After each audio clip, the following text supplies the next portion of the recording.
Hello everyone, here we are going to discuss an important topic, that is paroxysmal nocturnal hematuria, also known as PNH. So usually it is asked as a long question as well as short question. The pathogenesis is important and difficult to understand. So I will make it super simplified for you. So let's start the topic. Here you can see we are starting the topic.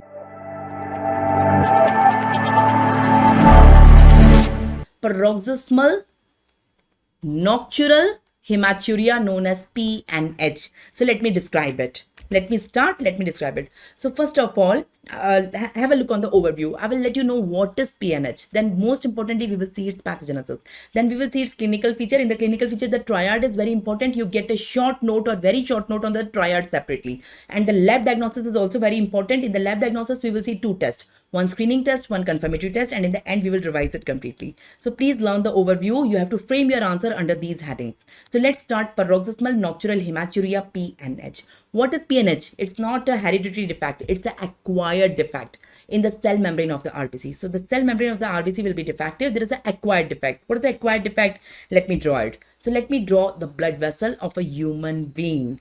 The human blood vessel contains three types of cells. So this is RBC, this is WBC, and let's say this is platelet. So RBC, WBC, platelet, all the cells are present in the blood vessel. I guess everyone knows that. Now in the blood, we also have complement. Have you heard about the complement system? C1 to C11. So this is the complement. The 11 non-specific proteins are present in the blood, which is known as complement family, the complement system. But normally they are inactive. If they get activated now, they will cause the hemolysis of the blood cell. But normally they are inactive.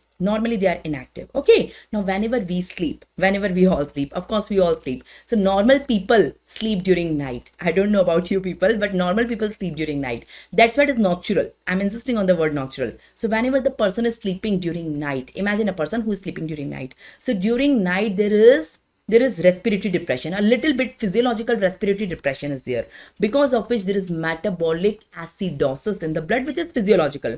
So whenever we all go to sleep during night, whenever we are sleeping, so there is little bit of respiratory depression, because of which our blood will have little bit of metabolic acidosis. But that is physiological. That is happens in all of us, you, me, everyone, the normal healthy individual. But the metabolic acidosis leads to the activation of the complement. So whenever we sleep, the complement gets activated. You will be saying, what are you talking? Is it true? So whenever we sleep during night, our complement get activated. If it is true, so the complement should get the hemolysis of all the three cells. So whenever we get up in the morning, we should have pancytopenia, but we don't have pancytopenia every morning. Yes or no? True or not? So why we don't have pancytopenia in the morning? So it is true that whenever we sleep, there is acidosis in the blood, and the acidosis leads to the activation of the complement. It is true. But why, if the complement are activated during night, why they are not rupturing and causing the hemolysis of the blood cells? Why? I told you, whenever the complement get activated, it causes hemolysis of the blood cell. Here I am saying the complement get activated every night. Whenever we sleep, every night it do so. It get activated. But why it is not causing the hemolysis? What is the answer? Because we are thankful to the God. God has provided us two guards. The two guards on all the blood cell. Not only on RBC, not only on WBC, not only on platelet, on all of them. The two guards. What are the name of the two guards? The two guards are CD55 and CD59. So the name of the CD55 is decay accelerating factor, known as DAF. And the name of the CD59 is membrane inhibitor of reactive lysis, that is known as MIRAL. So you can learn DAF and MIRAL. That is CD55 and CD59 are present thankfully on all the cells that prevent the hemolysis by the activated complement.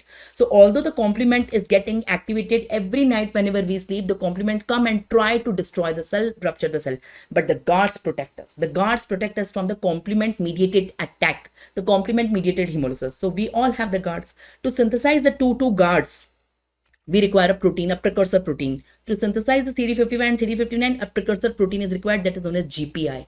So GPI is present in all the cells. So GPI is causing the synthesis of these two guards. Okay, so thankfully we are graceful, we are thankful to the God that the God has provided us the two guards on all the blood cells. So even we sleep without any tension. So whenever I sleep, I don't have any tension in my mind that if I sleep, my complement will get activated and my blood cells will get lysed. Oh my God, I cannot sleep. I will have pancytopenia. I don't take any stress, because in my blood the guards are present. In a healthy individual, these guards are present. Now imagine an unfortunate person in which this precursor protein is mutated. The gene for GPI, the precursor, is mutated. So the gene for GPI is